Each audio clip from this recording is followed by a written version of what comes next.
IT సెక్టార్లో ఫాస్ట్గా promotions రావాలి అన్నా, ఫాస్ట్గా ప్రమోట్ అవ్వాలి అనుకున్నా క్యాండిడేట్స్ అసలు ఏ విధంగా ఆ స్కిల్ని ప్రిపేర్ అవ్వాలి అంటారు? ఏ విధంగా ఆ రూల్స్ అండ్ రెగ్యులేషన్స్ ఫాలో అవ్వాలి అంటారు కంపెనీస్లో? కెరీర్ గ్రోత్ కోసం చూస్తూ కెరీర్ స్టార్ట్ చేసి తక్కువ ప్యాకేజెస్తో స్టార్ట్ చేసి మంచి ఎక్స్పీరియన్స్ గెయిన్ చేశాక వాళ్ళు అప్పుడు ఎలాగ ప్రమోషన్స్కి ఫాలో అవ్వాలి స్టెప్స్ అని చూస్తే కనుక వెరీ సింపుల్ అండి. ప్రతి ఒక్కళ్ళు టాస్క్ కంప్లీట్ చేస్తారనమాట. కానీ client requirements, deadlines meet అవ్వటం first important thing. At the same time production issues ఏ టైంలో పడితే ఆ టైంలో ఉంటాయి. సో ఈ ప్రొడక్షన్ ఇష్యూస్ ఇవి చేయాలి అంటే అందరూ ఇంట్రెస్ట్ చూపిరు.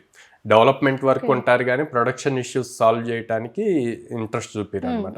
సో అట్లాంటి టైంలో మనం యాక్టివ్గా ఆ ప్రొడక్షన్ ఇష్యూస్ సాల్వ్ చేయగలగాలి.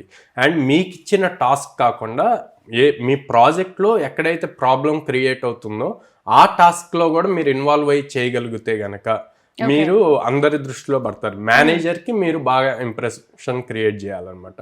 మేనేజర్కి ఎలాంటి ఫీలింగ్ రావాలి అంటే he's the right person, he's the capable person to handle అన్న ఇంప్రెషన్ రావాలి.